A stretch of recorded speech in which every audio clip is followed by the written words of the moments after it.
Pemirsa, Kejaksaan Negeri Janto Jumat sekitar pukul 14.30 melakukan eksekusi cambuk terhadap JRP dan RP masing-masing 100 kali setelah pasangan tersebut dinyatakan bersalah melakukan perbuatan zina. 2, 3, 4, 5, 6, 7, 8, 9. Disaksikan ratusan warga bersama para pejabat setempat. Pasangan berusia 37 tahun dan 32 tahun ini dicambuk oleh Al-Quju dari Kejaksaan Negeri Janto di atas panggung yang telah disiapkan di halaman Masjid Agung Al-Munawarah.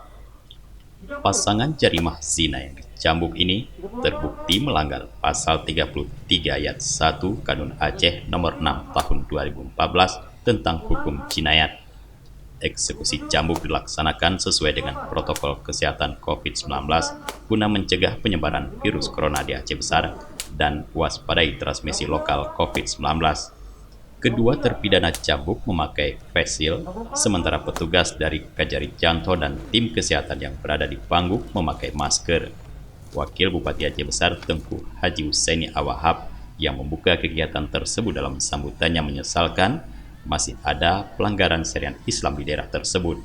Menurut Walid, Pemkab Aceh Besar tidak mentolerir siapapun yang melanggar hukum syariah di Aceh Besar. Ini tujuan cambuk memang perintah ilahi. Pertama yang harus kita garisbawahi, ini memang perintah Allah. Tujuan jadi efek jerah dan menjadi contoh bagi orang lain. Beginilah dalam Islam. Orang membuat ada hukuman, ada cambuk. Belum kita semuanya cara Islam Aceh belum kita laksanakan karena belum ada kanun. Yang itulah kita laksanakan, inilah contoh hari ini.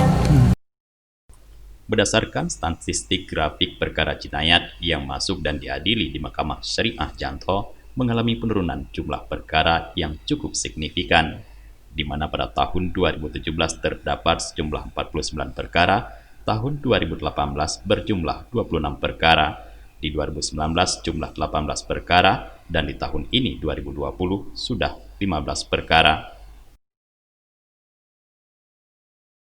Dia ditangkap berdasarkan kanun melakukan jatimah zina berdasarkan pasal 33 Kanun nomor 6 tahun 2014. Jadi sehingga dikenakan 100 kali cambuk. Prosesi cambuk dibuka oleh Wakil Bupati Aceh Besar Tengku Haji Husaini Awahab atau yang akrab disapa Walid Husaini. Juga hadir antara lain Kajari Aceh Besar, unsur dari Polres Aceh Besar, dan Kodim setempat. Dari Janto Aceh Besar, Tim Liputan Aceh TV melaporkan.